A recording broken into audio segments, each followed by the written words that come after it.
Okay. Right. Okay, so good morning, good afternoon, and good evening to all participants from all around the world. Today we have many participants with us here today to join this cases webinar. So thank you very much. And welcome to our webinar titled Using Case Study to Teach Effectively in Your Classroom. So before we start, let me go through some housekeeping. So for instructions for a good experience, so the orange arrow opens and closes your control panel.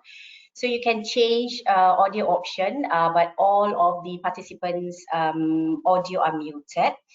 But you all can ask questions to the presenters during the presentation using the questions tab. So this session will be recorded and will be shared with everyone 24 hours after the session, and then all participants will receive certificate of attendance and recording link 24 hours post session. Okay, and so this is the agenda for today. So housekeeping and introduction of speakers. I will introduce you to our speakers for today, and then we will go through the case run through with Michael, and then case idea generation and key takeaways with Farzana, and then details about teaching plan and the choices made in teaching the case study, so by Michael. And then we will have Gabi on the Cases Hub, and then every now and then we also have a question and answer session, and then we will do the closing after that. So this is the chosen case for today, which is the journey of Blitzs. Challenges lie in running the family business by Sloksana Subramayam, Farzana Quoquab, and Jihad Muhammad. So this case study is actually being handed over to you all when you register for this session. But then if you miss that, it is also available in the handout, if you can see in the handout, yeah? So let me introduce you to our speaker for today, Associate Professor Dr. Michael Goldman. Dr. Michael is a marketing and sales teacher, researcher, and advisor to organizations in the US, India, Kenya, and South Africa. From investigating how to retain baseball season ticket holders of the San Francisco Giants to advising the MTN Group on leveraging their FIFA World Cup sponsorship, to developing sales skills workshop with the Los Angeles Clippers, Michael has worked with students, managers, and clients to enhance their abilities to acquire, grow, and retain profitable customers. In addition to teaching in University of San Francisco Sports Management Master's Program, Michael also holds an adjunct faculty role with the Gordon Institute of Business Science in Johannesburg, facilitates the Brand Quad series of workshops in Kenya, and is also the editor-in-chief of Emerald Publishing's Emerging Markets Case Studies. Dr. Michaels is also the president for the North American Case Research Association and board member of the Case Research Foundation. Our second speaker is Associate Professor Dr. Farzana Quoquab. Dr. Farzana is an associate professor at Azman Hashim International Business School, Universiti Teknologi Malaysia. She has secured many research grants, including the Case Writing Grant Scheme. She has published cases in internationally reputed journals, such as Emerald Emerging Market Case Studies, Asian Case Research Journal, and Asian Journal Management Cases. As the contribution to research and publication, she has received several awards, such as the Excellent Service Award, Faculty Award for Publication, Highly Commended Award, Special Award for Case Writing, and so on.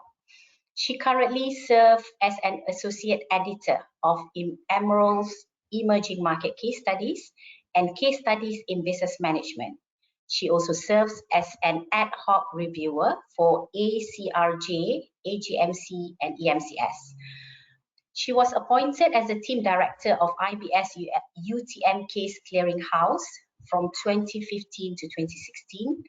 She has been serving as an editorial review board member in several reputed journals. She is also a member of several national and international professional bodies. So without further ado, I pass on the session to Dr. Michael for case run through. So over to you, Michael. Well, thank you, Guy, and good morning and good afternoon, good evening to everyone. Let's share the screen here so that, there we go, so you can see what I'm looking at. Okay, there we go.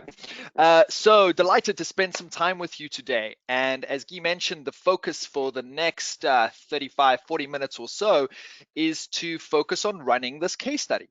And part of what we thought would be really interesting to do today is to talk about teaching cases by actually teaching a case. Now we're doing that via this kind of online environment using GoToWebinar, and so the interaction is going to be a little bit different to what we might typically experience in the classroom and what we might experience on some other platforms. And so we're going to see how we go in terms of running the session. The question area of GoToWebinar is where you can post your questions, but importantly for our interaction, as a number of other people have already done, it's where you can post your comments. And so if you think about online teaching, as we've all become very familiar with that over the last 2 years, it's important that we have interaction. No case conversation, no case classroom is one way, right? We need to have an interaction. That's how learning happens. And we want to model that over the next half an hour and then talk about how we did that. So I can see comments here from Rita saying good morning, and Andy and Javed and Johan Noor, I think it is, from Universiti Brawijaya, is that right? From Indonesia. I can see Zakir and Freddie, etc. So if you can find that question area on your control panel, you can post not just questions, but also comments. So treat that as the chat section, so that if you want me to see something, especially if I ask you a question, like Freddie, I might ask you a question and I might ask you to tell us, Freddie, where you're calling in from. Because we have people from Australia and Ghana and India and Pakistan and the Philippines and Indonesia and around the world calling in today. So Freddie, I'm putting you on the spot. Cold calling you, which is something we're going to talk about in terms of case teaching. So Freddie, if you can hear me, tell us via the question section where you're calling in from. Let's see if Freddie is going to respond. All right, while Freddie is typing away frantically, please everyone use that section of your control panel to communicate with me. All right, so we want to kick off this case study and talk about Blitz, right?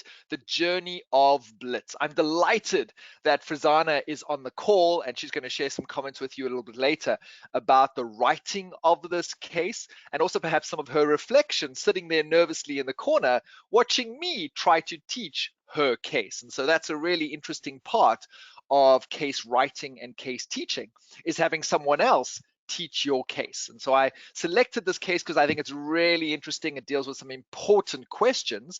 It's a nice short and sharp case, and it's a wonderful opportunity for us to dive into a case, as with many of our cases in EMCS, that are within the region. And so delighted to be able to do that. We're going to focus our case conversation around 3 key topics in the next half hour. We could teach this case in a range of different ways, right? But we're going to focus, for the purpose of this model session or this example session, we're going to focus on segmentation, we're going to focus on those famous 4 Ps, and we're going to focus on growth. So those are 3 questions that I want to explore. And if you're in a marketing area or a business area, this will be very familiar to you. If you are a student or professor in another area, perhaps you'll pick up some important learning outcomes around segmentation, 4 Ps, and growth as we explore it during the case today. Okay, so let's dive into the case as if this is a class. This is a marketing class, and we're looking at segmentation, 4 Ps, and growth. I haven't seen Freddie comment here in the chat yet. Oh, maybe there he is. It keeps going. I see lots of other comments from others, but I don't see Freddie's response yet. So I hope Freddie can join us and tell us where he's from. Bayu, I see, is from Indonesia. So good morning and welcome, Bayu. So let's talk about Blitz. Now, Blitz is based as a case in Johor Bahru. Johor Bahru. Do we have anyone on the call today from Johor Bahru, or JB as it's known? Let me go through the questions here. Anyone coming in from Johor Bahru, or anyone been to JB as it's known? Been to Johor Bahru. Let's see. I see from Philippines. I see more Indonesia. Let's see. Any other comments? Anyone been to Johor Bahru? I'm not seeing anyone. So we can talk about you if you haven't been there. Let's see. No, no one seems to have been there yet. What's really interesting, as you can see in this case, is you have a small business and you have a family small business. And you have a protagonist here who's really struggling with a core question around how to, Reynaldo has been there. So thank you, Reynaldo Villegas. Ronaldo sounds like he might be from South America, not sure. And so Ronaldo says that he has been here. Hoi, why can you not see the comments of other people? We're using the question area, Hoi, for this webinar, and so it's not sitting in the chat. And so Hoi, you won't be able to see the comments of other people, but I will highlight them as I go through here. All right, and I see that Jude Jose crossed over from Singapore. And that's a great point, right, about JB, is understanding the geography of the case. Here we have a situation of a small business, a family-run business, on the border essentially between Malaysia and Singapore. And that could be interesting to us as we think about the issues in this case. Sabu has been there, and Ronaldo reminds us that he's from the Philippines. Okay, so a few people have been to Johor Bahru and understand a little bit about the context.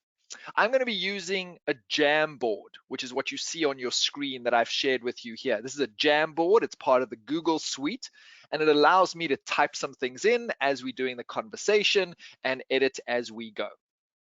So the first question we want to explore in this case is, who is Blitz's customer? Who is Blitz's customer? That's my opening question as we dive into this case. In order to answer that question, I'm going to invite you to jump on to polleverywhere.com. And so if you're sharing at the moment, let's see if I'm sharing the right screen. Here we go. You can see here that I'm asking you to either join via the web or via text. I'm not sure if this will work in all countries. The web might be easier. So to answer this question so that everyone can see your answer, please go to pollev.com, type in Goldman, my account. And if you've done that, then we should start to see the responses come through. So we're looking for your thoughts here as you think about this case that you read, right? The journey of Blitz. Who are their customers? Who is their customer? Let's see what thoughts that you've got. I'm going to press present here and see if it opens up nice and big for us. There we go. So waiting for your responses. Let's see. What are the responses coming out? Okay, so we see some responses coming in from people. Here we go. Okay, so I can see a few responses coming in. So type those in. Let's get everyone's views. All 188 of us currently on the call. Let's get some thoughts in here. And you should be able to see via the shared screen the responses coming in. Okay, so certainly a focus here on culture or geography, this idea perhaps of Indian consumers, those who are looking for Indian food. Let's see what else comes through. Geography comes through again in terms of Johor Bahru. in terms of where the catchment area is for this organization. All right, so we're getting a few more thoughts coming through. If you typed in 2 or 3 words, you'll see them come across differently across this word map. All right, so some thoughts coming through here. Let's see if there's anything coming through in the questions. Excellent, and I see Mohammed has added in on the question section, Indian Malay. Okay, so I'm gonna pop out of this and deactivate it. There we go. I'm gonna deactivate it. Let's deactivate that. And now we can see, it continues to come through. So I'm gonna lock that and set it where it is. Okay, so on your screen, you can see a time at a point of all the comments that have come through at this point. Who is Blitz's customer? So let's reflect on that for a moment. Reflect on what you're seeing there. You're seeing culture come through. You're seeing geography come through.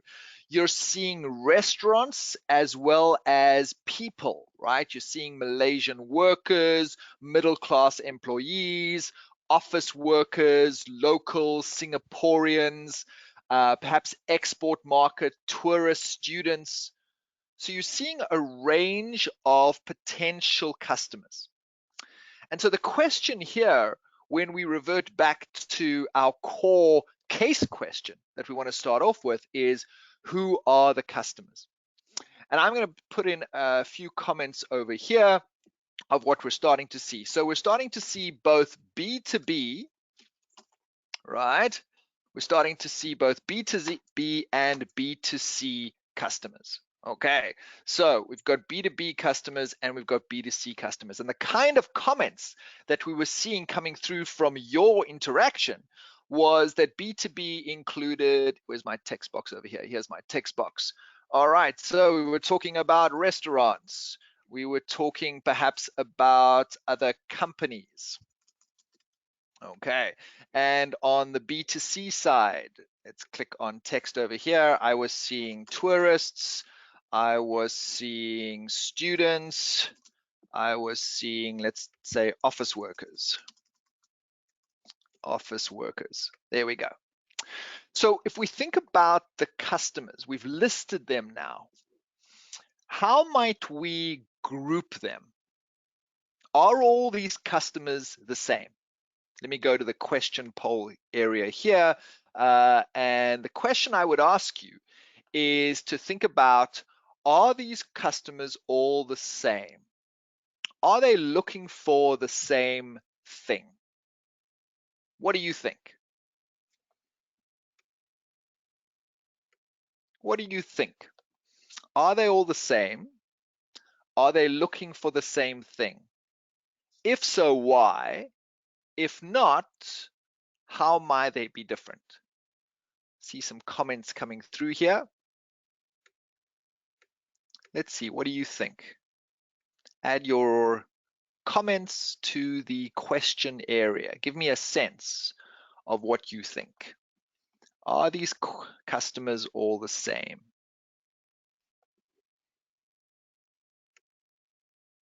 Francis says they're the same. Francis says they're looking for the same thing, perhaps.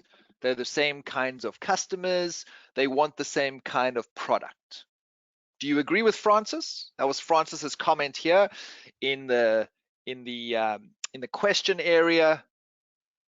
Let's see what the rest of you think. Some other comments here. Mod saying no, they're different market segments.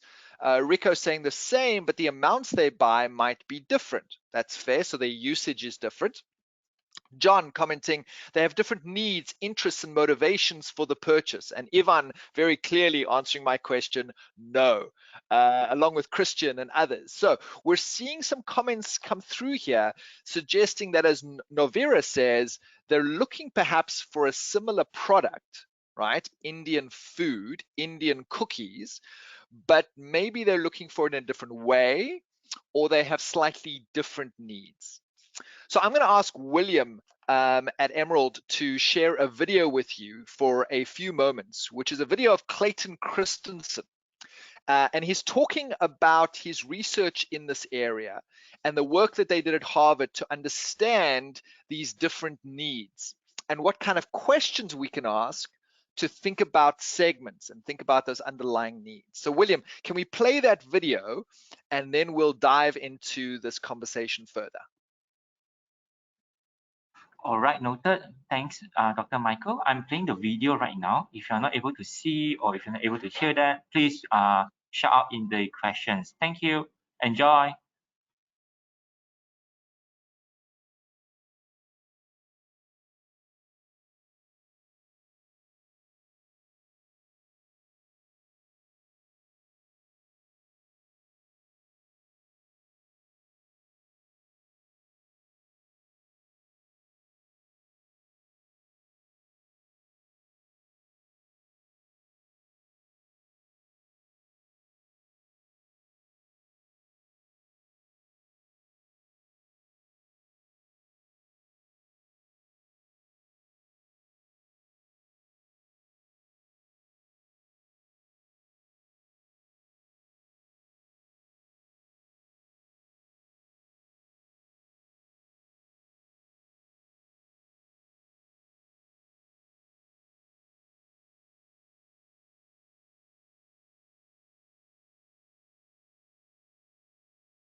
All right, so if you understand the job, how to improve it becomes just obvious.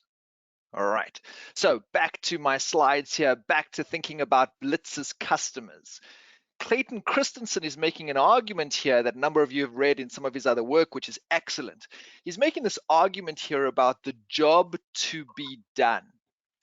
So Maruf suggests on the chat that these customers are not the same. The customers that you outlined before, Blitz's customers, were not the same because they were looking for different values, right? They were looking for different values. Later, Mohammed says they are different, but they have the same need.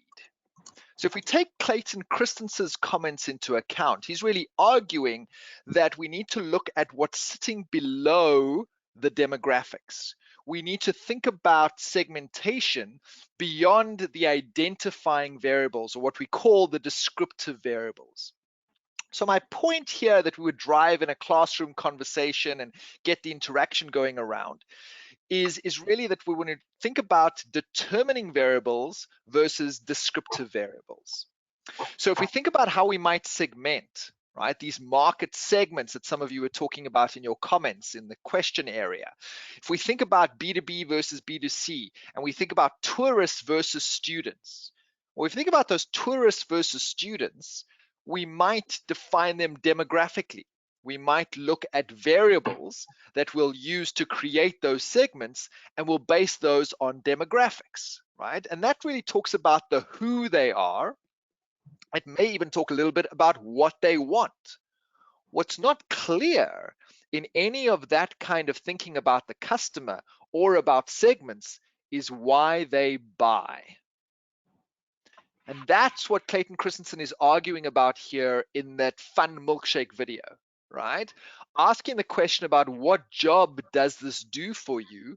What does the customer hire the product to do? If we take that kind of frame into the Blitz case, then we think, well, what job might tourists be hiring Blitz's cookies to do for them?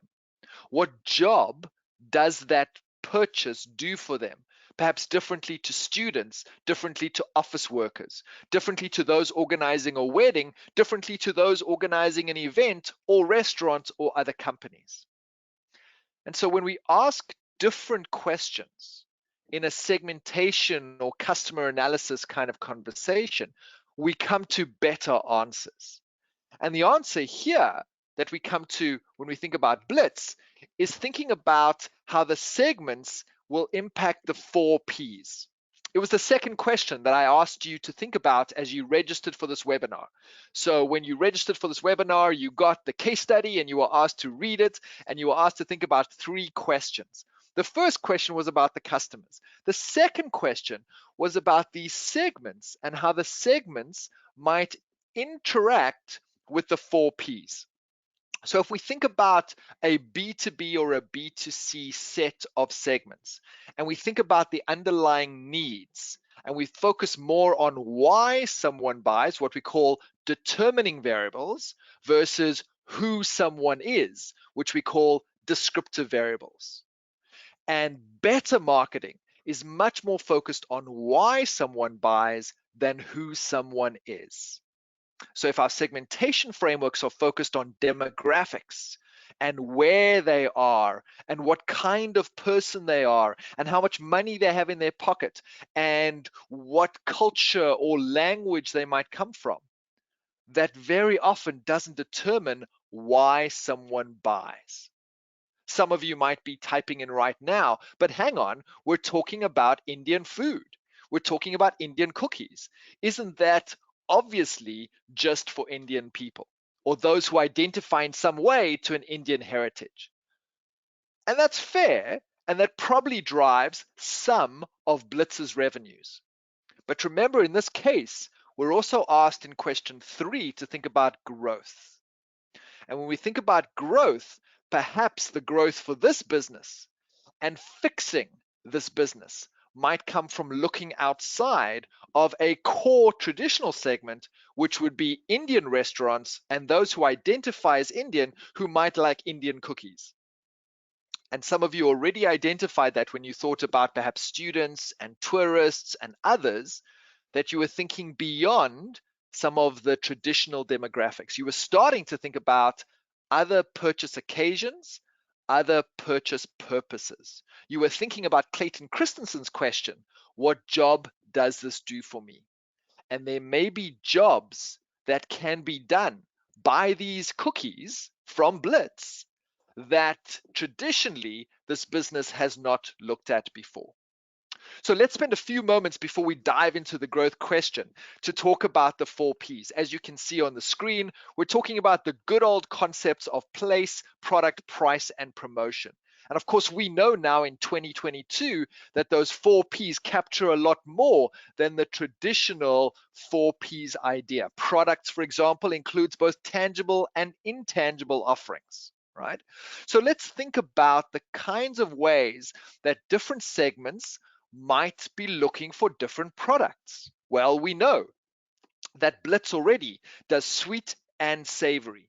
And you read in the case that some of the menu items, some of the wonderful recipes that have been developed from friends and family over a period of time in this business, some of those have different taste profiles. And so the product that we're offering could appeal to people who are looking for something different taste-wise. We could also look for special holidays or festivals and food that are specific to those. But also think about some intangible offerings, right? In the shared economy, in the collaborative economy that we live in post 2010, we really are in the environment now where we're not just selling Indian cookies. We're selling an Indian cookie experience. We're selling an Indian food experience. And so perhaps an opportunity here for a B2B segment is not just the cookies, but it could be a full catering opportunity with cultural activities that weave together in some way, right? So don't just think about the tangible part of a product, think about the intangible as well. And that's coming through in some of the chat concepts here as well. The second 4P is around place, and that's a distribution and channel and value network kind of question. And we talk in 2022 about the value ecosystem. So thinking here about supplying to these restaurants and the 4 restaurants that already this business until recently already had as customers. So those are really important. Other festivals and events and opportunities. Thinking about Singapore on the doorstep. As you said, for some of you, you've been to JB, crossing the bridge from Singapore. So think about place, distribution, value network, also collaborators. What are the opportunities for this business for different segments based on different needs to tap into different distribution options, right? To tap into different ecosystems, not just how do I deliver this straight to the door via my home delivery service. Price. As I suspect many of you are thinking, there's an opportunity here across different segments to think about different price points. This business, as you know, is more affordably priced to the competitor. So that's leaving margin on the table, it's leaving profitability on the table, and there's an opportunity here perhaps for some of the products or some of the services built into the products for some of the segments, perhaps tourists, perhaps higher end restaurants, perhaps higher end events, to charge more where the premium is justified with the value proposition. And so when we start to think about segment, need, product, and value proposition, pricing follows that, right? And we don't have to charge 40 to 50% of what the competitors are charging just because we're a small business. Lastly, promotion and communication, right? In this case, you see that the business has traditionally focused on very basic communication approaches. As we've already said in the last 20 minutes of this conversation, there are a range of segments. Let's touch back to some of these segments that we highlighted, right? Think about all of these B2B and B2C segments. Do they receive media in the same way? Do they want to be spoken to in the same way? Are they scrolling the same feeds? Absolutely not. How we reach a tourist coming across from Singapore or Jakarta or wherever versus how we approach a student around the corner versus an office worker a mile away would be very different. What we put on TikTok versus what we might put on Instagram or Pinterest. So thinking about the platforms and thinking about the communication choices flow from that segment idea. So what I wanted to summarize in the conversation here are the implications in the 4 Ps of the segmentation choices that we make as we think about who is the customer. Let's wrap up this conversation now as we model the teaching of the case with some interaction. I can see some good comments coming through here. The comments coming through on the chat about how we're teaching the case. We're going to address that in about 15 minutes time when I talk about how I taught this case and the choices I've made in the last 30 minutes about how I've taught this case for today. So I will address some of those comments that I see coming through from some of you. All right, let's dive into the growth option here. And some of you will recognize my 2x2, and those of you in the marketing or business area will know that if I'm thinking about growth, the conversation I would facilitate in the room or the conversation I would facilitate on chat is, okay, how would this business grow? What are the options here, right? How can they grow? So really we think about 4 main options for growth, and I'm going to type them in here as we go. The first place we look at is the market. Okay, that's a bit big. I'm going to make that a little bit smaller. Let's pop that down to a caption. Here we go. So on the left-hand side, on the y-axis of the screen, we might talk about market or customers. And so we'd think here about, let's do that as existing. Let me spell that correctly here. So let's call that the existing market, and we would make this the new market. All right. And that's typically beyond just segments. It's a very different market environment, perhaps geographic, perhaps substantially looking to purchase for a very different reason, right? The why is very different. So that creates, at least 2 dimensions. What are we going to do on the x-axis, right? Let's see if anyone is jumping in here. Tati, are you answering this? Oh, Tati from Indonesia. Let's see, anybody else going to tell me what I should do with the Ansof's matrix here? All right, the x-axis is the product. Okay. And so if the y-axis is the market or the customer, the x-axis, as many of you know, is the product. And if I'm teaching in a case environment, I'm taking the ideas from the students, I'm taking your ideas, as I see them coming through in the chat here, and I'm integrating them into the model that we're formulating through the conversation in the room. And so we might put existing on that side, and we might put new on this side. So when we populate these growth ideas, those of you that know about Ansof's matrix, or those of you that did the pre-reading, if this was a course in marketing, would know that we're talking here about market penetration. Is that spelled correctly? Yes, market penetration. Up here, we're talking about market development. There we go. Let's make that a little bit bigger so it all sits on the screen.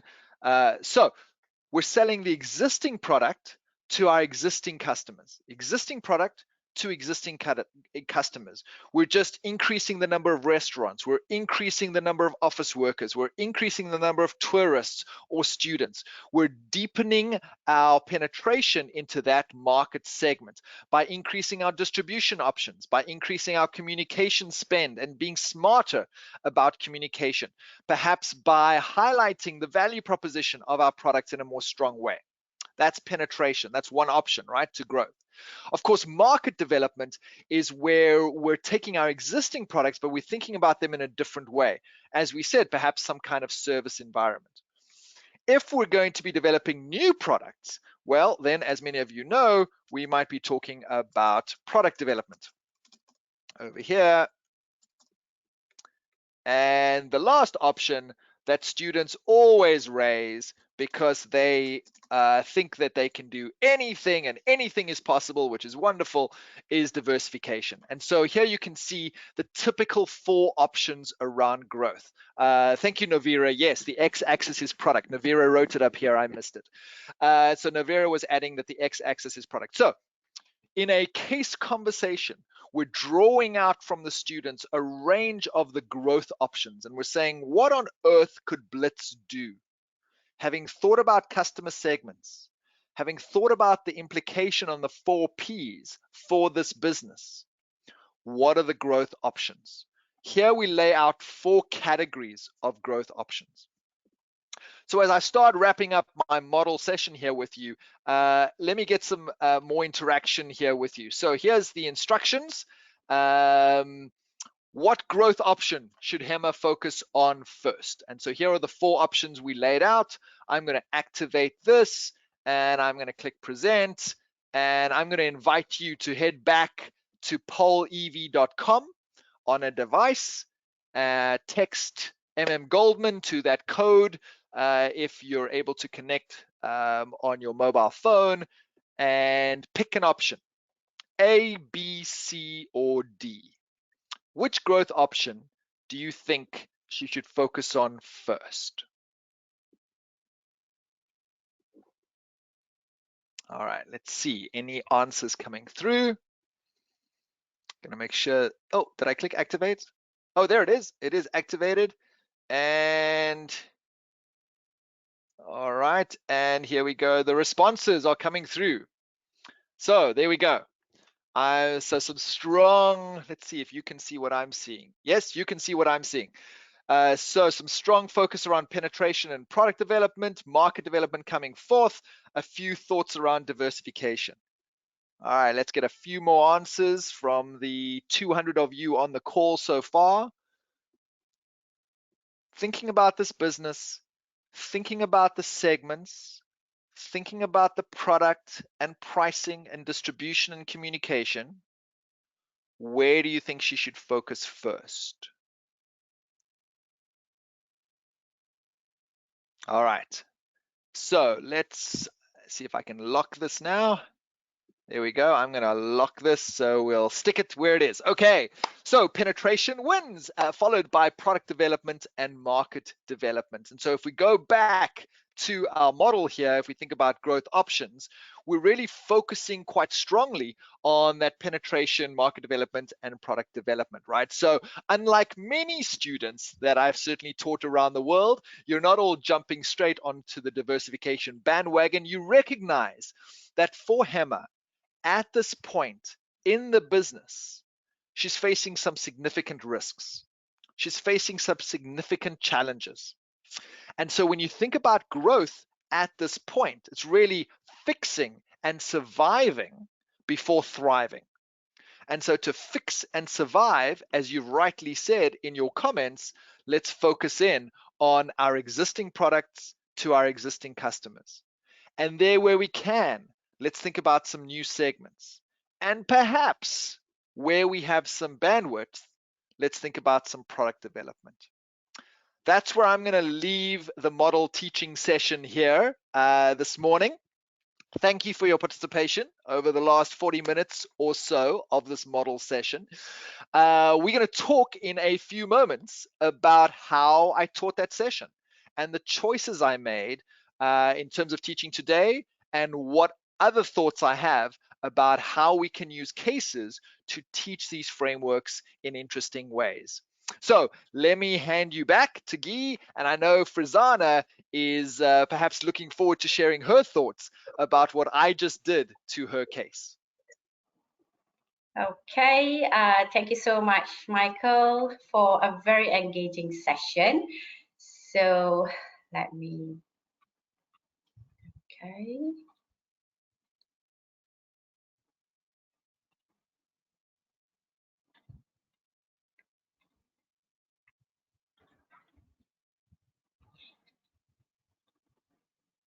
Okay, so I shall now pass on the presentation to Dr. Farzana, who will speak about case idea generation and key takeaways. So over to you, Dr. Farzana. Okay, Assalamu alaikum and good morning to all.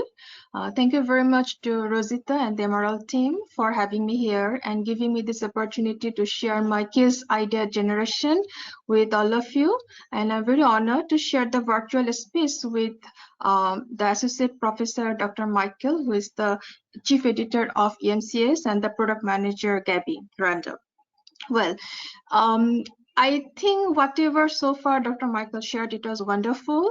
And actually, sometimes what happens that when we teach a case and use a case in the classroom, it also depending on our experience, it's very obvious that, you know, when experienced lecturers is teaching, so actually they can go beyond of the case what is written itself. So it is always depending also on the, you know, the quality and the ability and the sharing experience with the instructor. So when we write instructor manual, we have something in our mind. We want to deliver something, but it can be actually used in different ways as well. So depending on the, you know, the lecturer and the class group, you know, the group of the sections, their understanding level and the engagement and also and so forth.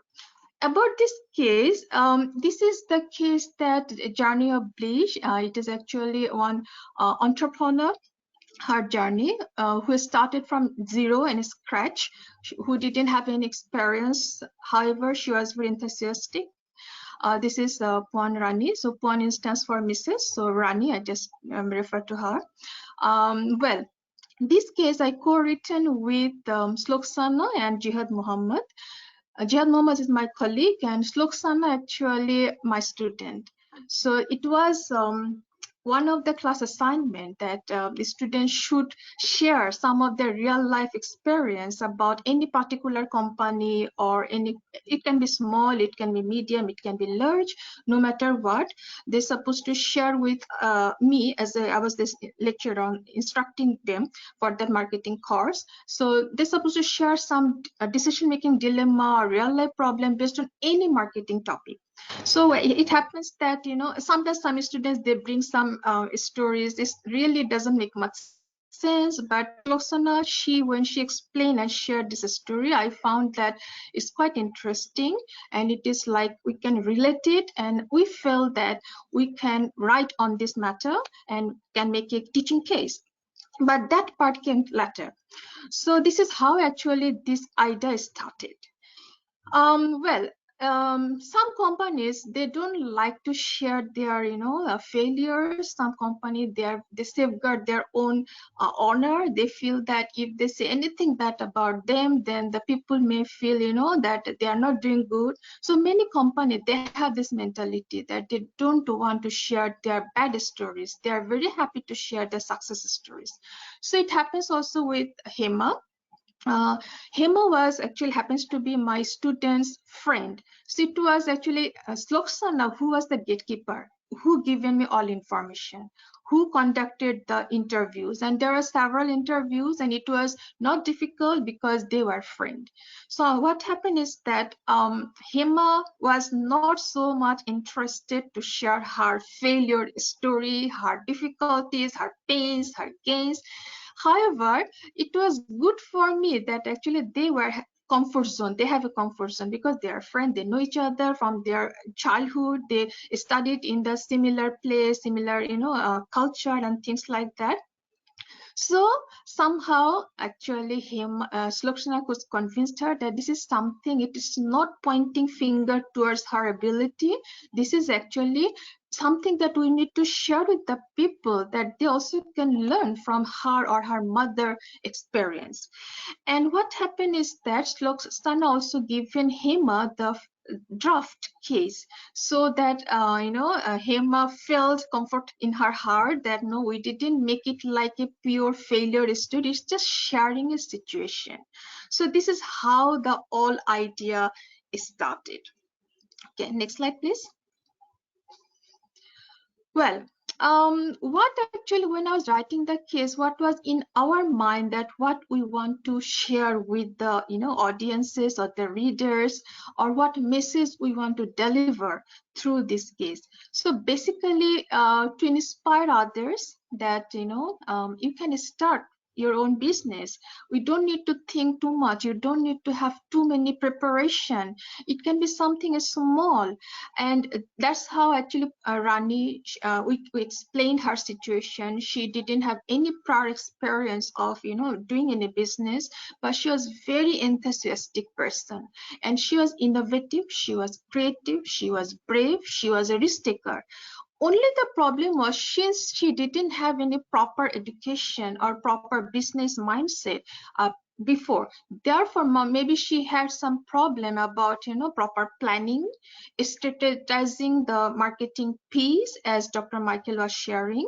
So she couldn't think so much, she couldn't think maybe beyond of the box. So what she did, based on her own understanding, own experiences, own thought. So there is a lacking actually when you are an MBA graduate, or you are going through some discussion in the academic platform. So you have some understanding. Of course, I must say that what we read in the textbook, what we read in the theory, doesn't actually work in the same way in the real life. So we need to have a balance, we need to have both sides. So what happened, that Rani had everything except the knowledge about some good strategies, some new techniques. So whatever she could do, she tried. But at the point of time when she became sick, and not only that, before that she couldn't have planned for future. She didn't have any proper people to manage. So those are the things made it difficult for her. And also we wanted to share another thing via this case story, that is that problem can arise any point of time in the real life situation. The life is not like static. It doesn't like it is not like a bed of roses. It is not like flowery. It is not something that you can only think that good thing will happen. So that is the things we need to understand, that we need to have some backup strategy, we need to have some preparation in advance. Well, it is easy to say than difficult to do. So what I'm just sharing, that at least we should have some plan, at least we should have understanding that any point of time anything can happen. So these are the main idea we had in our mind when we wanted to share this story actually with the larger audience. Next slide please. Well, so in our thought, what we felt that what can be the key takeaway for the student or who are reading this case, what they can learn from both side, academic side, and also from the real life situation by merging this experience. Of course, it can be beyond of it, but what we felt on that time, that we must know about our strength and weakness. So when we know our strength and weakness, it's easy for us to put more effort when we have some weaknesses, and also to maintain the strength or try to go beyond of the strength. Also, we wanted to explain that, as Dr. Michael shared very nicely and thoroughly, that market segment is the key. You should know your market segment, and you should know which market to target. So that's also another thing we wanted to share with our students or whoever reading this case, that this is another strategy that could help you to, protect your business or to grow. And another thing is that marketing strategies. Yes, Dr. Michael was sharing that there are a lot of P's. Well, so we just work on the basic P's. We wanted to keep it very simple. So 4 P's, and it is very nicely explained by Dr. Michael just now. So we also wanted to share with the reader that you must take care of your basic P's. So these are the P's that will make you feel, grow, or it can actually, if you don't put much effort, it can be the reason for your failure. So that is another thing. And the last but not the least, also we want the reader and the students to think how they can grow. You cannot just think that you will be as you are at the moment. You all the time have to be looking for growth, so how you can grow. So that is also very nicely shared just now by Dr. Michael. Well, in terms of, next slide please. In terms of this case, actually we wanted to share for basically these 3 things key topics like marketing strategies, growth, and the segmentation. So this is very suitable to teach in marketing, basic marketing courses like marketing management, marketing principle, consumer behavior. And of course, we use this case in the classroom, I think 2 times. One, I pre-tested it before I submitted, and another is after it was published. So when we used it in the class, so actually the beauty of this case is very simple to understand. Even though you are not part of Malaysian community or Johor Bahru community, you can relate and you can understand at least the basics. If you don't understand every cultural perspective, but at least the basics. So I felt that the students, they could understand well and they could relate the situation, and even they are so engaged, they given a lot of good ideas, and some of the ideas is incorporated in the teaching notes because it was pre-tested. So yeah, that's all about my case idea generation and key takeaways. Thank you very much. So I hand over to Dr. Michael. Well, thank you, Farzana. Wow, gee, that was great to hear from the author, right? The author of the case. So, Farzana, how did it feel? How did it feel to sit there and watch me teaching your case? Wonderful. It's sometimes quite scary, isn't it? It's sometimes Yes. quite scary to sit and see someone else interpreting your teaching notes and interpreting what you put together when you first did it. And so I'm delighted that we were able to do that today, and that you were able to hear from Farzana what her thinking was when she put the case together. Again, I want to thank Farzana and her co-authors for letting us use her case today to demonstrate some of these teaching approaches. What I'd like to do for the next half an hour or so, and I see the questions are flying in about writing cases as well as teaching them. So we're going to try and get to all of these questions.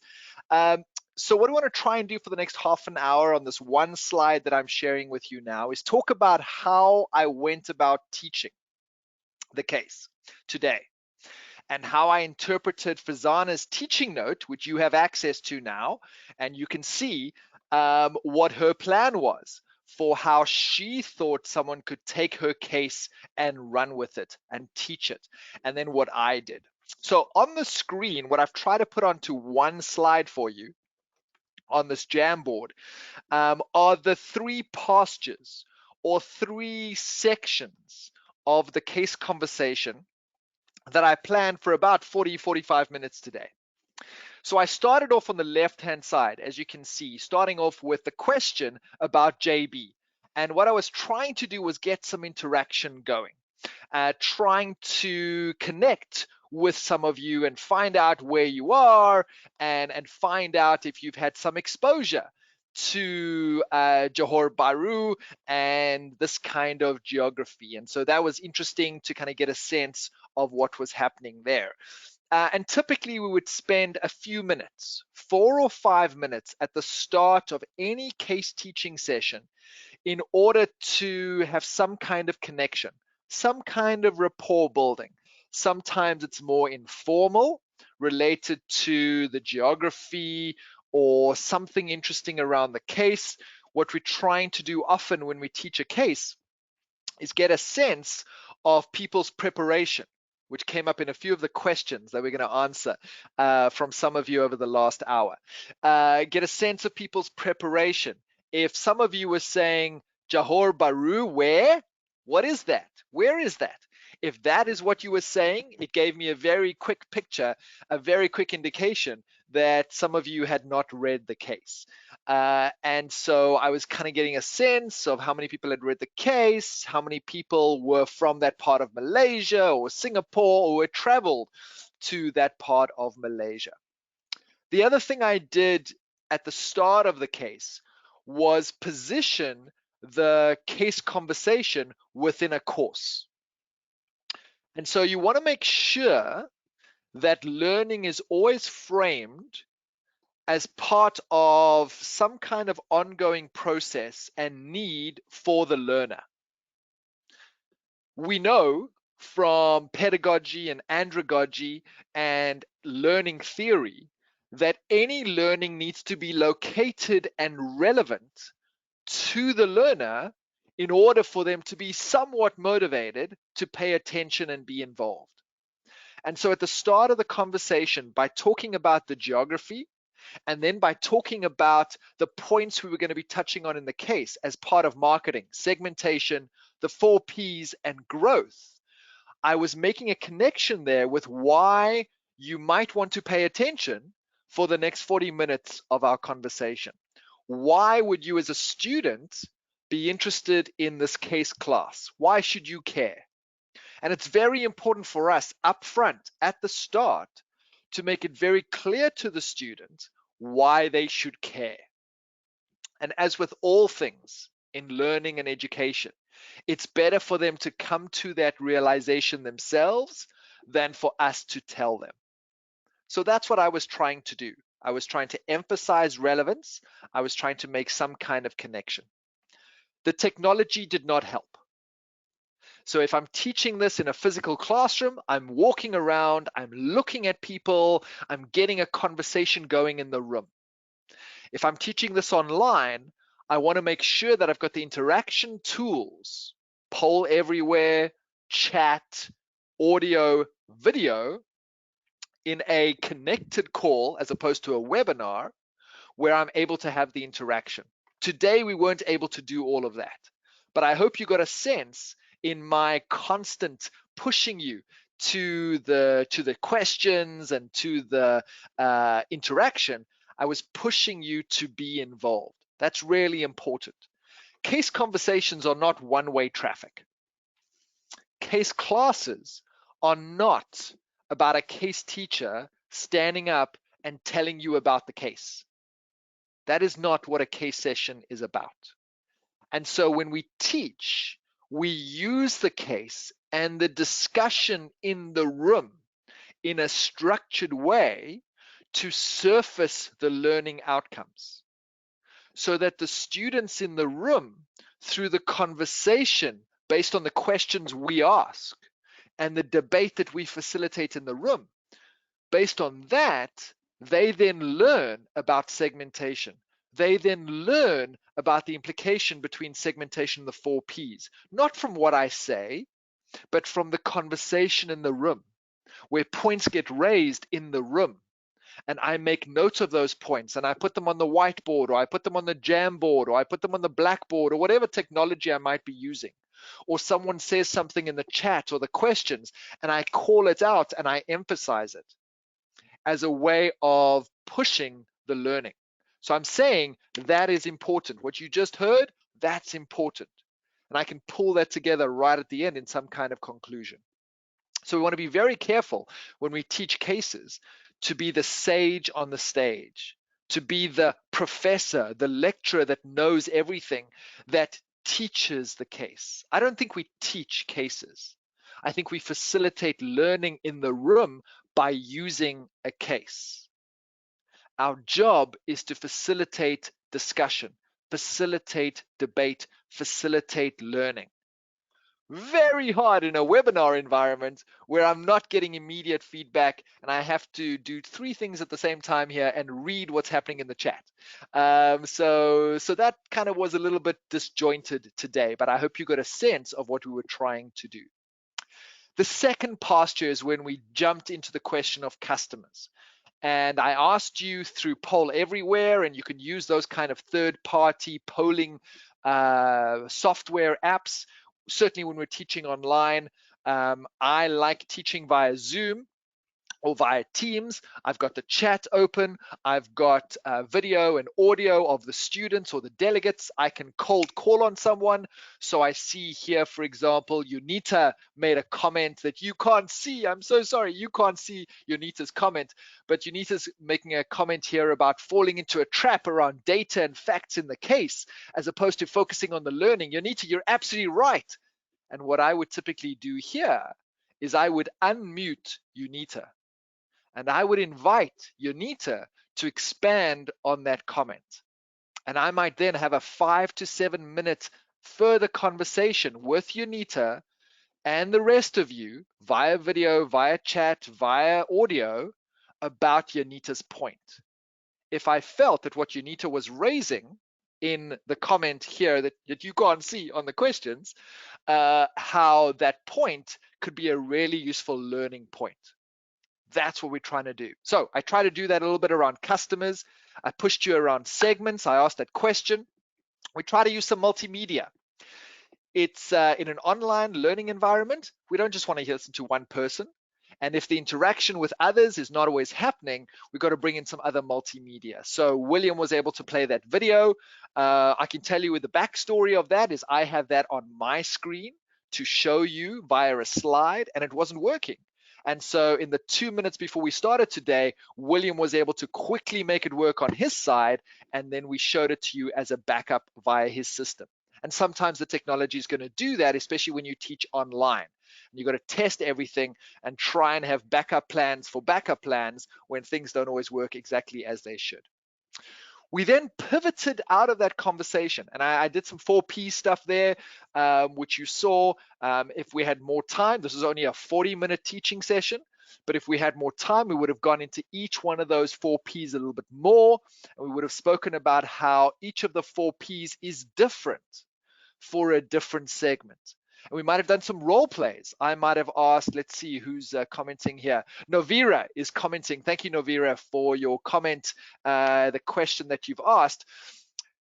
I might pick up Novira here and I might say, Novira, I'd like you to role play the student customer of Blitz, right? The student who lives nearby, who's going past one of the Blitz stores in order to buy some of these great Indian cookies on the way to class. So Navira, what are your needs?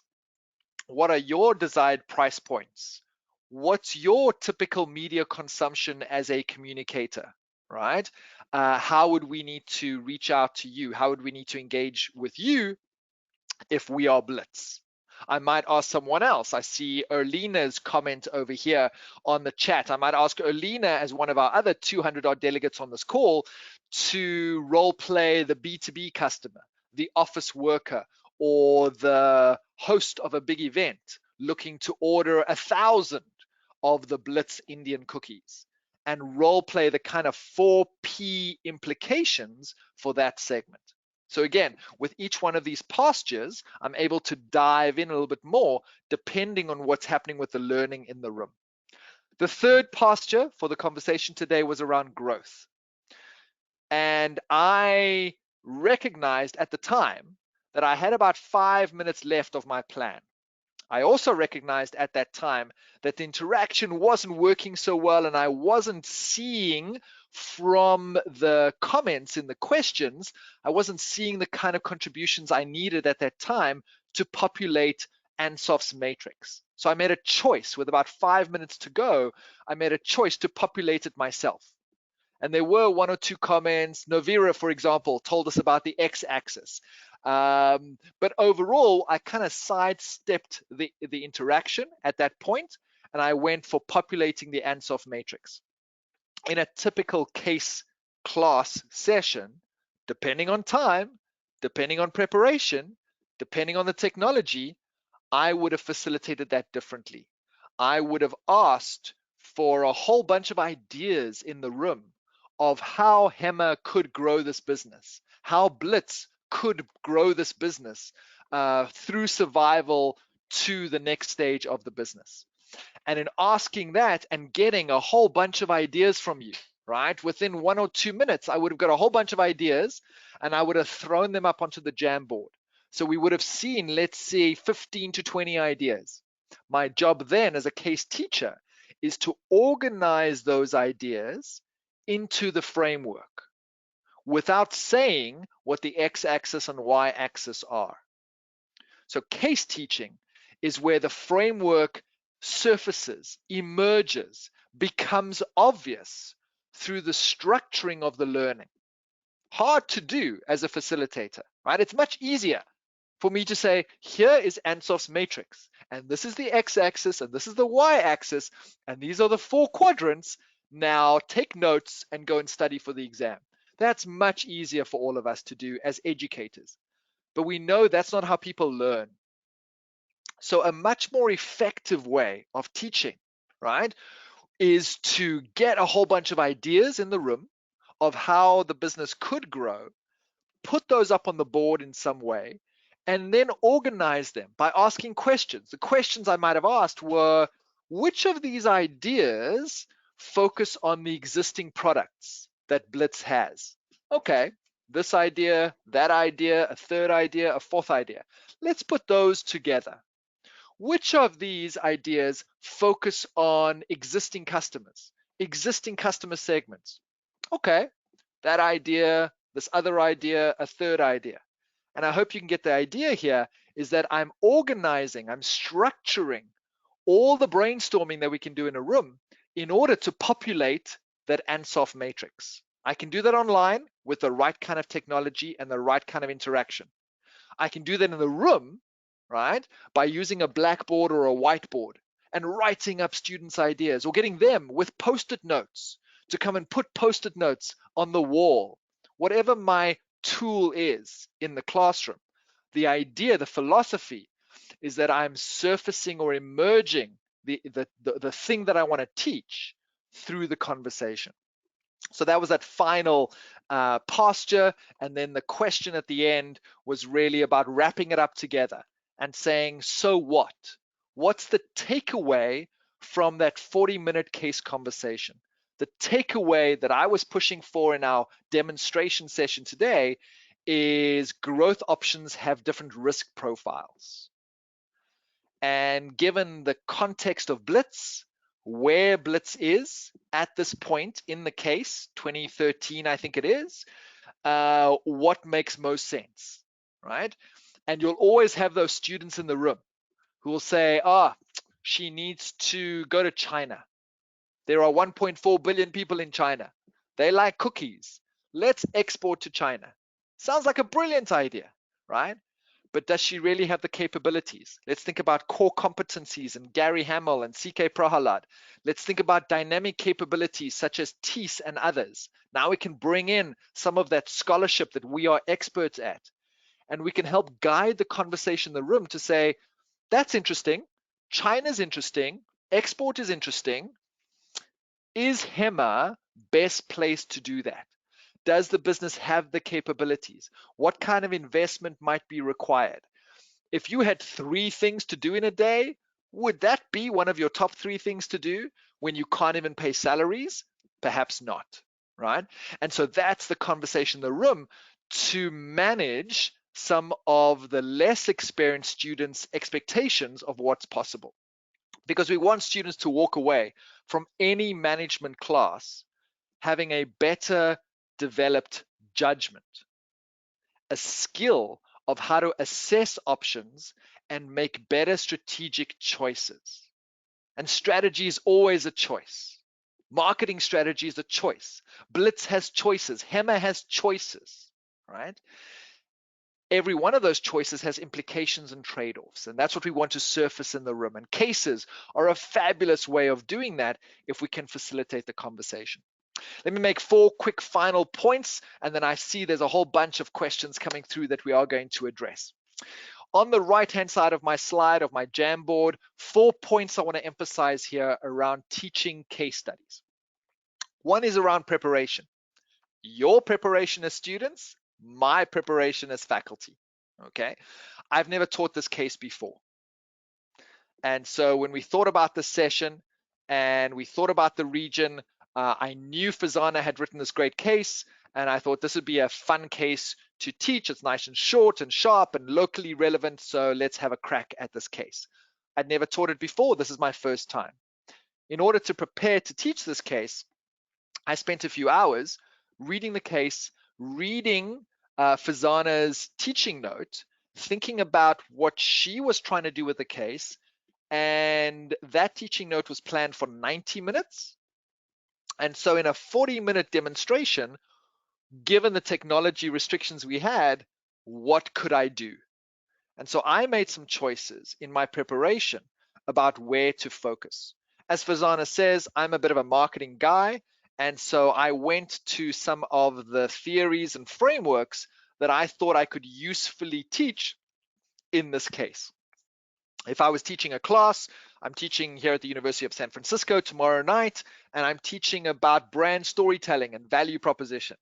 And so if I was teaching this case at the University of San Francisco tomorrow night, I would teach it in a slightly different way. And that's the great thing about cases.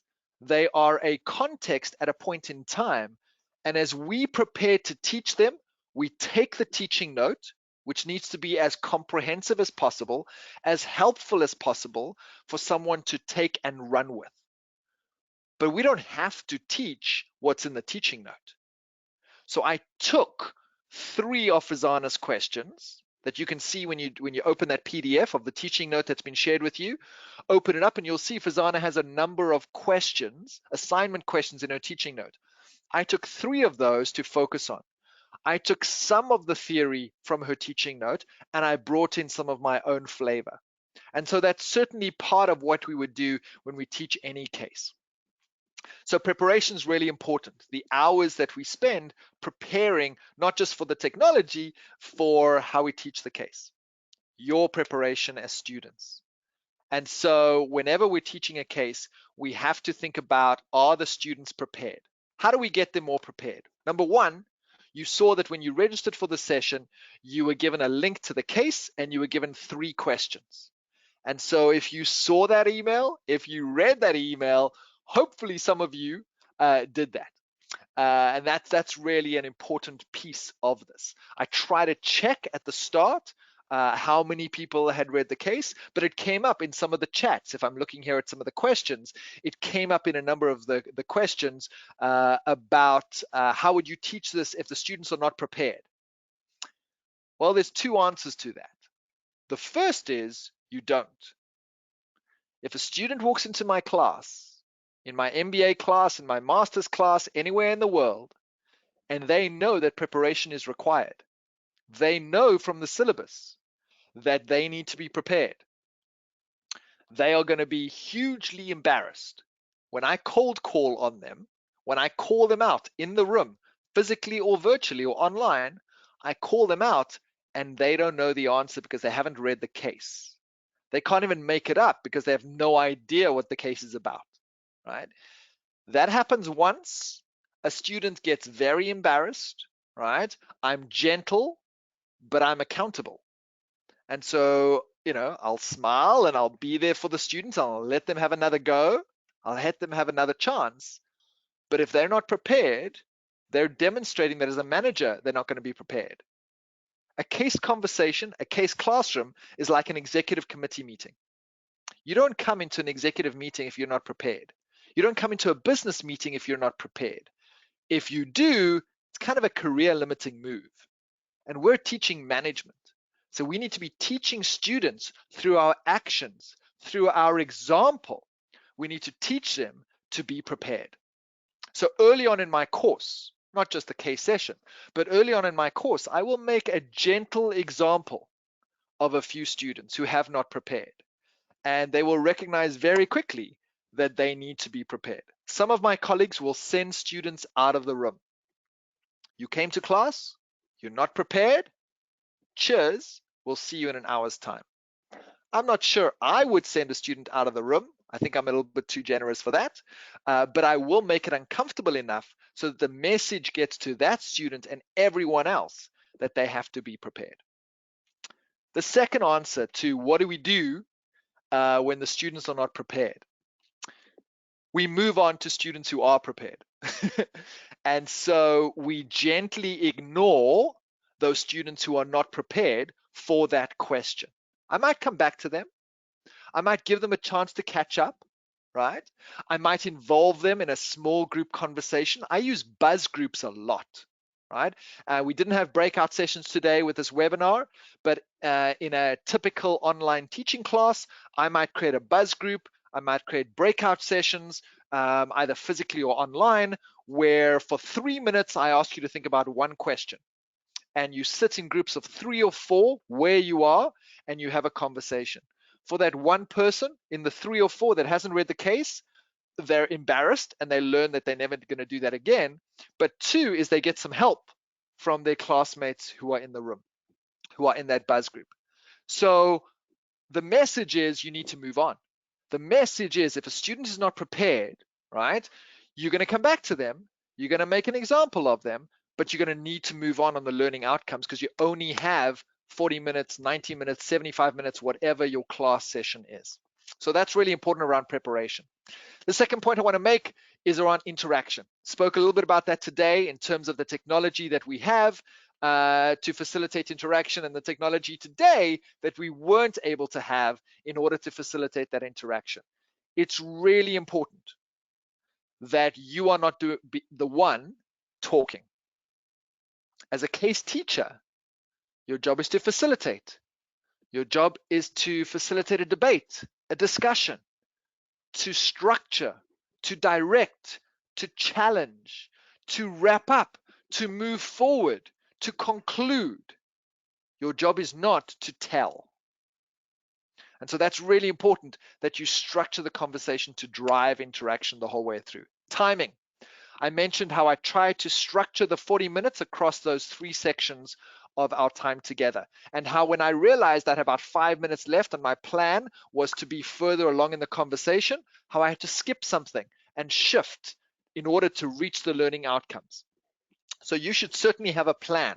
I had a plan for the case that very clearly laid out what I wanted to do when within that 45 minutes that I was given to teach the case to you. And if I got stuck in a section or I dived deep into an area that I hadn't planned for from a time point of view, then I had to quickly in the moment make it up to hit the end point. You want to start strong, you want to end strong, right? So make sure your timing is very clear. Don't just plan to have a 75-minute free-flowing conversation. How would you feel if you came into a room and the faculty were not prepared and all they planned to do was having a 75-minute free-flowing conversation? We need to, in our preparation, structure the time so we're clear on what are we going to do every 10 to 12 to 15 minutes and then move on. So we're driving that conversation through key questions. Lastly, my 4th point on the slide is learning. We've got to be focused on the learning outcomes. What will the student be able to do when they finish the case conversation? When they walk out of that room, what will they be able to do? So would a student, after the 40 minutes of our conversation, would they be able to think differently about segmentation? Would they be able to understand or interpret or apply the linkage between segmentation and the 4 Ps? Will they be able to categorize different growth options?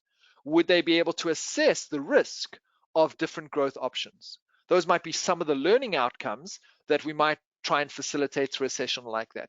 Keep that front and center, because very often in a case conversation, we drive in many different directions. We want to make sure that we hit those learning objectives. All right. So as I wrap up my few comments here, let me go to my final poll. And so here it is. I'm going to activate it and I'm going to present. And so 3 questions that I'm asking you. So head to pollev.com, please. pollev.com /MM Goldman and answer those 3 questions for me. You'll find them all on one page. Click through. You'll see the 3 questions and just give me a yes or no on each one of the 3 questions, please. Let's see.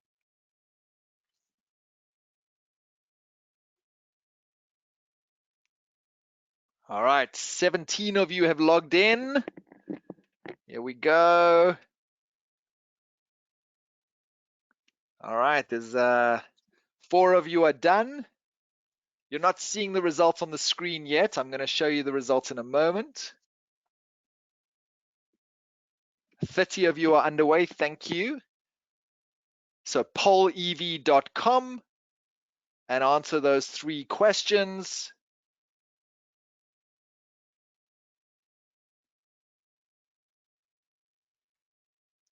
I want to just get a quick sense. It's all anonymous. So this is not about putting you on the spot and calling you out for any of these 3 questions. It's just an attempt to give you a sense of how a typical class might work.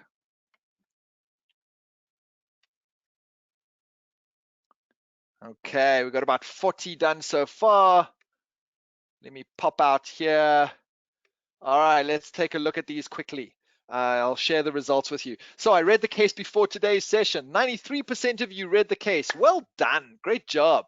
Wouldn't it be wonderful if all our students, when they walked into all our classes, if 93% of them had read the case? The reality, as some of you mentioned in the comments, is that's not always going to be the case. And so you need to prepare for times when students haven't read the case. 70% of you, thank you for saying that you hadn't read the case beforehand. That's always going to happen, and you need to have a plan for how you approach that. Here we go. I reflected on the 3 preparation questions. 75% of you read the email, saw the 3 questions, and took the time to prepare for that. It's a really important piece of preparing students for the case conversation, is that you don't just give them the case to read. They've got a chapter to read, an article to read, some background content, maybe some slides that you've given them or a video that you've given them, and then you give them the case beforehand, right? I'm a strong believer in reading the case before you come to the class, not reading the case in the class. You're kind of using very valuable face time, classroom time for students to read, which feels to me like something they could do. If you flip the classroom, they do that before they come to the room. But it's really important that you give them some kind of direction for how they prepare. So not just read the case, but read the case and think about these 3 questions. And if this was a full class, I would have also said, hey, and here's this chapter about segmentation. Think about how the chapter on segmentation applies to this case. So now I'm connecting the content I want them to reflect on with the case they need to prepare, and then we're going to come into the room and we're going to talk about it. And then last question here, just a quick check of online teaching. I was exclusively focused on the case discussion during the session without any phone, email, or other web distractions. Only 61% of you were totally focused. And this is a reality of online teaching that we must be aware of. That's why interaction is important. That's why involvement is important. If it's one-way traffic, it's so easy to switch off. And so online teaching, we must be engaging, we must be interactive, we must involve people regularly, every few minutes through the conversation. In a physical classroom, I have students physically in the classroom here in San Francisco. They're on their phones, they're on their laptops. How do I address that?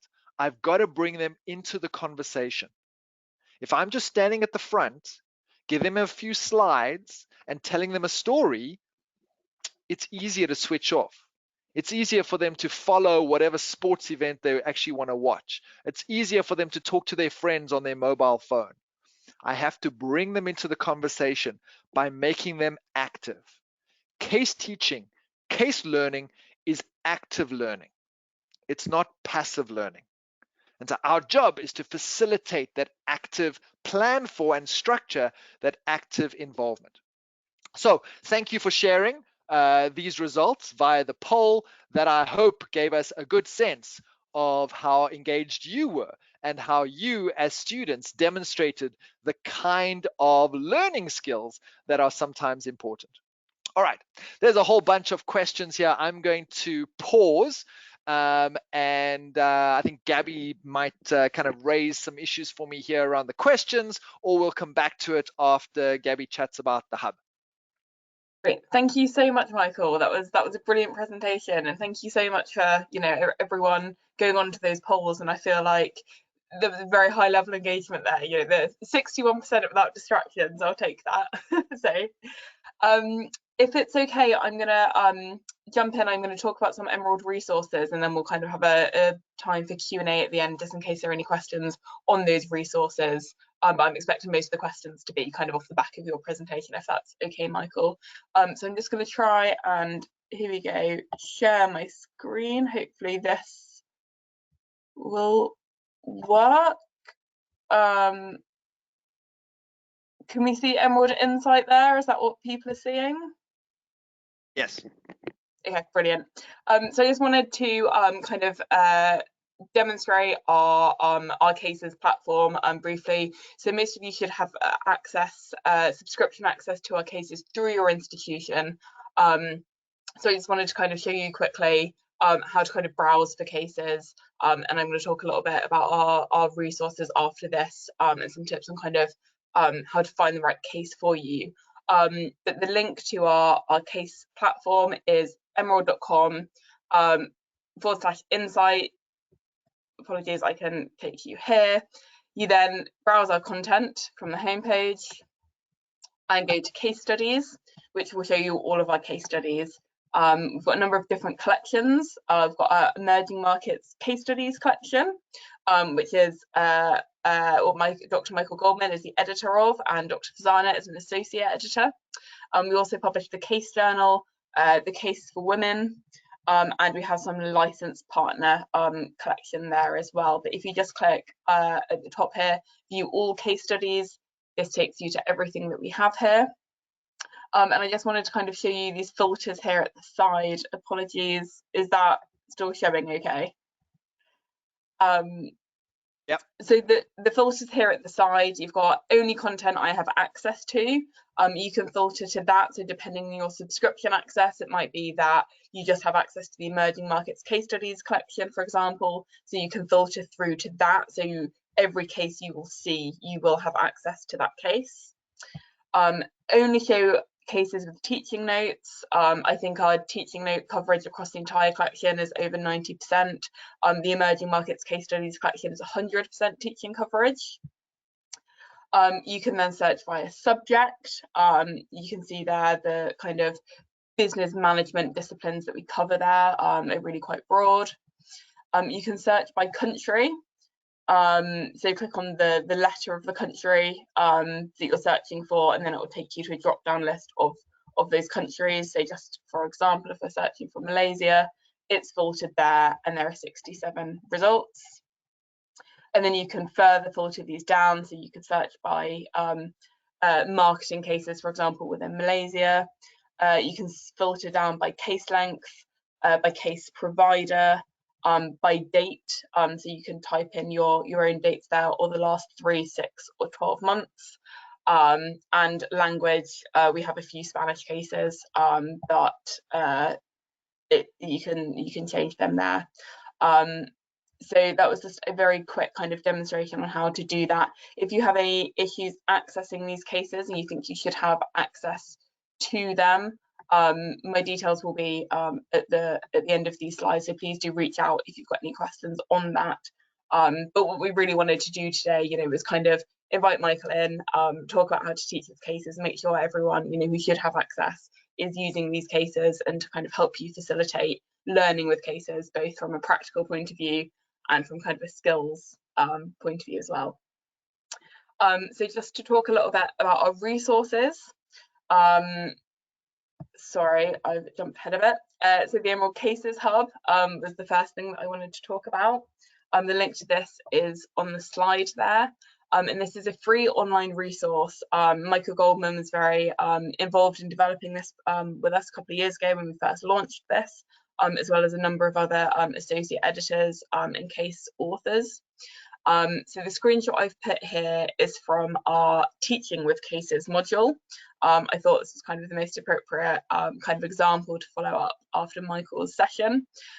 So there are videos, online tutorials, there are kind of PDF resources. All of this is free to access on the Cases Hub, whether or not your institution subscribes to our cases, free for anyone to use. And the teaching modules really talk you through every step of preparing for a case study lesson.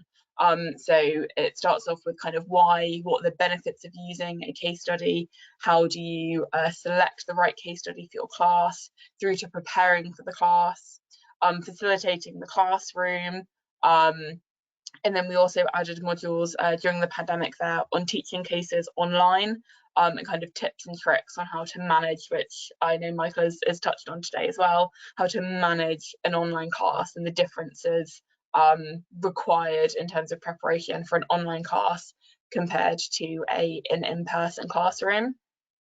There are also modules on there on writing cases, and again we try and cover that kind of entire journey there, so starting with what are the benefits of writing a case and how do you select the topic that you want to write about, how do you get in touch with the organisation that you're going to write about, all the way through to writing that case, the teaching note, submitting your case, finding an appropriate publication, the peer review process, and then online publication.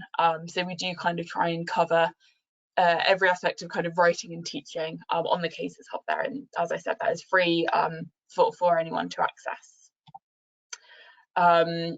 On top of that, we've got a few other resources. So I wanted to link to these. So we've got an online writing guide for cases and a teaching note guide as well. They're on our websites, and a teaching note template.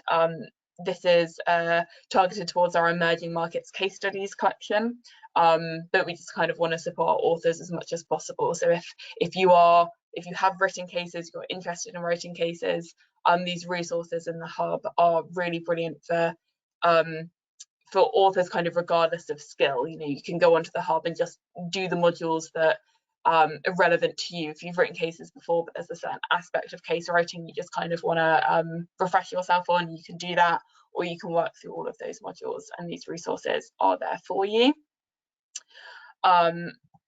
And then finally, I wanted to talk a little bit about the emerging markets case studies collection. So again, you know, if you've got anyone who's kind of interested in writing cases as well, this is a really brilliant publication. As I said, Michael and Farzana, Michael is the editor, Farzana is an associate editor, and it's a brilliant team of editors across that journal. So it specialises in case research from and about emerging markets and developing economies, which are traditionally underrepresented in classic teaching cases. And we believe, yeah, they offer unique and important insights into local regions. We run a number of competitions within the emerging markets case studies collection. I just wanted to mention a couple that are coming up at the minute. So we have an Asia case writing competition. The total prize fund of that is £3,200. So that's split, so there'll be a number of winners, so that'll be split across those winning cases. That will launch on the 1st of April.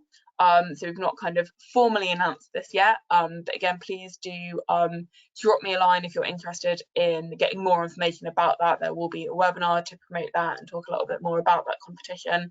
And the deadline for those case submissions will be December, so plenty of time if you've not written a case before. The Seaman case competition is much closer than that, but I thought it was worth mentioning.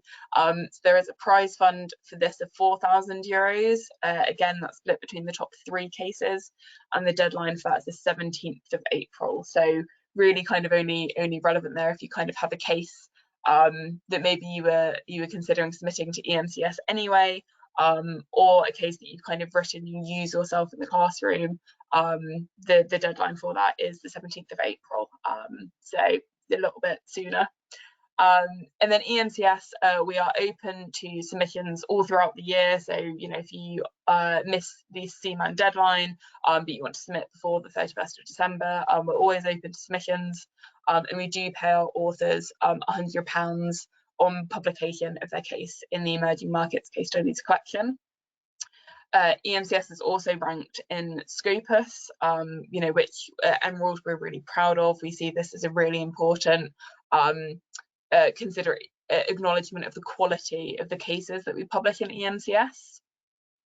And then finally, all the cases published in EMCS are double-blind peer-reviewed. So what this means is, as an author, if you submit a case to EMCS, you benefit from feedback from reviewers and from our associate editor team. We do expect the majority of cases submitted to EMCS do require revisions, but the EMCS team really work with authors wherever possible to kind of give as much detailed feedback as possible. We encourage our authors to revise and resubmit cases so we can publish the best possible version of these cases in EMCS, and try and encourage our authors to kind of be open to that kind of iterative feedback as part of that peer review process. But our associate editor team, you've heard from Farzana today, they're a brilliant team.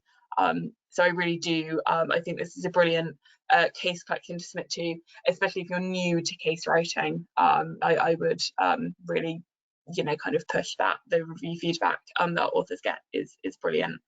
And then my email address is on the slide there. As I said, do let me know if you have any questions on any of anything I've presented today, or kind of any questions on accessing the cases if you think you should have access to them. I'm just going to stop sharing now if I can. I'm just going to pop a link in the chat to sorry, that should work. I'm just going to pop a link in the chat. We've put a survey together to get some feedback on the session, and there is a prize. There will be a prize draw off the back of that survey. I think it will be emailed out to you as well with this webinar recording, just in case you have some time and you're ready to do that now. I will just pop that survey in the chat, and if you could give some feedback on today's session, that would be really useful. Right, I will jump into some questions now then, because I know that there are quite a few, and I think G has been very helpfully flagging some of them throughout the session. Yeah, shall I jump into those around the teaching aspect? Perhaps start with Richard's up here. Richard says, do we have to teach the theories first before doing the case discussion? Richard, typically not. Typically the idea, Richard, is that in a flipped classroom case learning kind of context, the students are reading about the theories, reading about the content, and then they come to the class and we apply that theory, the frameworks to the case, and then they learn through that. Any great business school, any kind of management learning, you do things 4 times. You do things individually, right? When you read something and you prepare before you come to the class. 2 is you work with a syndicate, a small group, and you meet before class, or you have a group project where you work together in a small group. 3, you have the live case conversation with maybe 15, 25, I've taught up to 75 people in a case conversation. And then 4thly is when you apply it back into work, or you apply it to some kind of assessment, formative or summative assessment. So Richard, the idea is that the theory and the learning outcome is reinforced over a number of sessions. I would be very cautious about teaching theory. Certainly there's a role for presentations, for guest speakers, for small lectures. But what we know from learning theory is active learning is way more effective than just telling people. So thank you for your question there. I see a question here from Priyo. Again, about not reading, right? So if students don't read, you proceed. I hope, Priyo, that was helpful earlier. Class size for effective case teaching, the smaller, the better. But, Priyo, it's really important that you have some interaction in the room. So it's about the variance in the room. I would say anything less than about 15 to 20 sometimes becomes difficult, because you're going to have a few people who haven't read, you're going to have some stronger voices. Essentially, it's going to become a conversation between 4 or 5 people. That's tougher to do. So Priyo, I would say for me, somewhere between 20 to 25 and up to about 70. Anything more than 70 is really hard to facilitate either online or face-to-face, unless you use tools like breakout sessions or buzz groups or something like that. But remember, it's going to take much longer the more people you have in the room. I would say a very happy number is probably around 30 to 40 in the room. Is there a key format for writing a case study? Mohammed, thank you for your question. Yes, as Gabi mentioned, the Cases Hub have resources both for teaching and for writing. And so when Farzana put her case together, she may have looked at all the resources that we have available, templates for how to write teaching notes, templates for how to write cases, guiding videos, example cases. So there's a whole bunch of resources that I encourage you to take a look at. Thank you. Yeah, Mohammed's sorry, I didn't mention the sample cases, so thank you, because again, I think, you know, kind of reading cases, as many cases as possible if you are going to write a case is, you know, a really brilliant resource there as well. Thank you. Absolutely, absolutely. Mohammed's other question here, creating a flow in the case so it's reader friendly. Yes, Mohammed, in developing the narrative, we talk about a narrative, we talk about a case narrative. It's a storytelling genre. It's a way of writing that is less academic in its tone, more practitioner, business focused, where we want to tell a story. We want to embed a whole bunch of data. It's not just a superficial story. It's a data-rich story, but we need to keep students engaged in the reading of the story. So there certainly is a style, a craft, a bit of an art to writing a great narrative. And so as Gabi says, take a look at some of our award-winning cases, take a look at our example cases, and you can get a sense of the genre and tone that's really important. Let's take a look here. A question for Farzana about writing the case. Any questions here I want to pick up on? Same thing, Bayou, question about writing a great case study. Jump on our website and take a look. I think I've dealt with Unita's question about getting stuck with the data and facts. What you want to be careful, Unita, in writing a case, in preparing a case, and in teaching the case, is that we go beyond a comprehension test. Some of you in elementary school or primary school or high school may have done a comprehension test, where back in school, we were tested on our ability to understand and almost regurgitate what we'd read. That's not what management education is about. We're teaching judgment. We're teaching management skills. We're not teaching reading ability. And so, Yanita, we want our questions and the classroom facilitation to go beyond what I would call a comprehension test. So certainly, yeah, keep that in mind. All right, a couple of quick ones here. As Novera says, giving some questions beforehand is really helpful. When we teach to undergrad versus grad. So Ratna's question here about teaching the same case to undergraduate and grad students and having the same questions. Ratna, I think the same questions can work. What I typically find in teaching junior managers and less experienced managers all the way up to executive education, their answers are going to be different. Not necessarily better. The more experience someone has doesn't necessarily mean their answer is better. But certainly MBA students and executive students sometimes bring a lot of experience and some academic reading to the answers, which you'll find less experienced students sometimes are unable to do. So the answers will be different. The questions can still be the same. What I would return you to, Ratna, is what's the learning outcome that you're trying to achieve? And if I'm working with some executives and I really want to focus on growth and I want to focus on the risks of diversification, I might phrase the question much more specifically for them to prepare, as opposed to if I just want to teach Ansoff's matrix, right? So with MBAs, I want to teach Ansoff's matrix. With executives, I don't want to teach them Ansoff's matrix, right? They know Ansoff's matrix, they use Ansoff's matrix. What I really want to dive into is something around risk and assessing risk. So it depends on the level and depends on what you're trying to learn as the outcome. Can you use SWOT? Evangeline, the question here about SWOT analysis.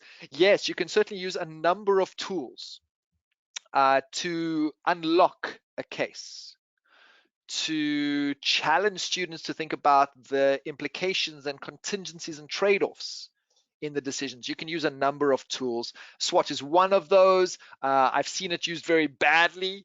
And so if you do SWOT, you certainly want to focus on teaching it the right way, making sure that they're focusing on both internal and external analysis, and making sure that students know what they can do with a SWOT. We've all seen, haven't we? Executives put up a slide with strengths, weaknesses, opportunities, and threats, but no so what. And so analysis without a conclusion, without a recommendation, is a little bit of a waste of paper. Other questions here. Do I grade student interactivity? Depends on the business school, Priyo. Priyo's question about grading student interactivity. It depends on the business school. It depends on the program I'm teaching in. In some, it's very important to that business school, and there are frameworks and rubrics we use to drive that. And if someone wants to send me an email, I'm happy to share some of those with you. But it's really focused on quality, not quantity. So student comment quality over quantity, with a proviso that if you don't say anything, I don't know if it's quality or not. So you have to speak up. And so that's typically the rubric we use. Other programs, Priyo, in other business schools around the world, when I teach, that's not an assessment that they're looking for.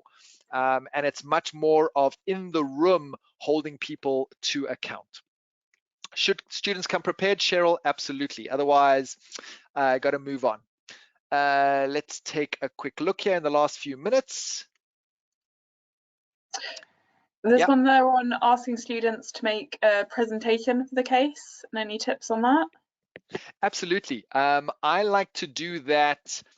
If I'm teaching a course and I'm teaching a few cases, I try and mix it up. So I don't teach every case in the same way, because that can be a little bit boring, right? Harvard, you do 150 cases in the MBA. And after your 50th case, you're bored out of your mind because every professor teaches it in exactly the same way. And I love Harvard, that's great, but you have to bring in some variety. So I like to use group work or group presentations in a course, maybe the 3rd case or the 6th case, where I'll ask the students to play a role and then to pull through a recommendation. So with Blitz, for example, for today's case, we could have said, all right, you are a group of students and you are consulting to Hammer and you've been brought in. Now, what are you going to do and why? And a 6-minute presentation, 2 slides, make a recommendation and justify it. And so certainly that works well. You have to have the time in the room to do that well. I teach 35 students here at the University of San Francisco. If I divide them into 6 groups and I give them each 5-10 minutes, well, that's taken up an hour and a half of my time. So you have to build that in for presentations. Any other urgent ones you see here, Gabi? No, there was a question again on templates. So I think G has put a link to our author guidelines on that. There were some questions on if the webinar will be downloadable. It will be, but again, I would really stress that if you're gonna, if you want more information on teaching cases, the resource in the hub are really brilliant. So I kind of wanna plug that in again. And you know, if you're not fed up with hearing from Michael Goldman, then please do go online and have a look at that. So there's a lot more information online there. Excellent. I think we have 2 minutes left, so I'm going to answer this Yanita's question here about dividing students into 2 groups, pros and cons. Yanita, it's a very important point you raise here about raising heat in the room. And so great case teaching, case facilitation is about emotions in the room, right? I want people to be engaged. I want them to be involved. I want them to have some skin in the game. And so if I can have different students with different views, I'm going to amplify the minority in the room, right? So if I have 30 students and 20 of them think A and 10 of them think B, I'm going to reinforce B. I'm going to amplify the minority because I want more of an equal conversation. The answer is really A, but I want the students to debate it and to really think through it. And so I want them to have a good fight in the room, right? A verbal argument, a analysis discussion. And so we want to amplify the minority. We want to get a good debate going. We want to increase the heat. You increase the heat in the room when you put student against student, when you make them have a choice, when you challenge them to stand up or sit down or whatever and say something. You're raising the heat. That's when learning happens, when people are slightly uncomfortable and they're put on the spot and they have to challenge their assumptions. And then through the case conversation, you're driving reflection, you're driving key takeaways, and you're pulling it together at the end. So Yanita, that is a very important tool that I encourage all of us to use. All right. Are we okay? There's one more question that I think might be Yes. a nice place to end on. So the question is, how can you find a case that matches, to find the right case for the class, basically? I thought that might be a nice kind of end point there, if that's okay. Yeah, absolutely. I mean, I think you took us through Emerald Insight, and we've got some great search functionality. And so I think we all need to become experts at doing good searches and filtering through cases. We have some fabulous short cases, long cases, cases from every emerging market you can think of, cases across every potential learning outcome and topic. And so across the hundreds of cases that we have access to via Emerald Insight, you do want to use some search criteria and you want to get down. When you look at a case, you'll see the learning outcomes and you'll see a synopsis. That'll give you a very quick 30-second sense of whether this case may fit. Then, if you're logged into Emerald Insight, and Gabi can kind of give you that kind of access, as an educator, you're able to look at an evaluation version of that case. You're able to go in and look at the teaching notes and look at the case and decide whether this is really right for you. Remember, the teaching notes are only available to instructors. Right? They're not available to students. And so you want to have that educator access so that you can look at the teaching notes. And that's a few more minutes of reading the teaching note and deciding. For today's session, I probably looked at 5 or 6 cases that I thought might fit, and I decided that that Farzana's case would fit best. And that probably took about 20-25 minutes of searching and working through and filtering some cases. So those criteria are there. The search functionality is built into Emerald Insight. I encourage you to go and take a look, become familiar with the cases, and we're publishing new cases all the time. So next month, there'll be a few more to take a look at. So I encourage you to do that. Brilliant. Thank you so much, Michael. And if we've not got to anyone's questions in the chat, I will share them with you, Michael, if that's okay. We can get back to the attendees via email, if that's okay. Brilliant. So I think, you know, that takes us up to time quite perfectly, I think. So thank you again, Michael, so much for your time today, and for Farzana as well. It's been, I think, really enlightening to hear, you know, from the author of a case, you know, Michael, that you've talked about. So I think that's been brilliant. And thanks again to G and William for all your work kind of behind the scenes here today, and for everyone attending. You know, thank you so much for your time today. Brilliant. Thanks, everyone. Right. Thank you so much. Thank you so much. Thank you, Michael, and thank you, Gabi, for staying up so late. And thank you, Farzana. Thank you, Dr. Farzana, for the great sharing. Yeah, thank you so much. Michael has left. If Michael can, nah, he left. I was thinking of having a group photo, but we already had a photo just now. So okay. So yep. So thank you so much, Dr. Farzana, Gabi. Okay. So Yep. yes, thank you for your time. Thank you all. Thank you. Bye-bye. Thank you.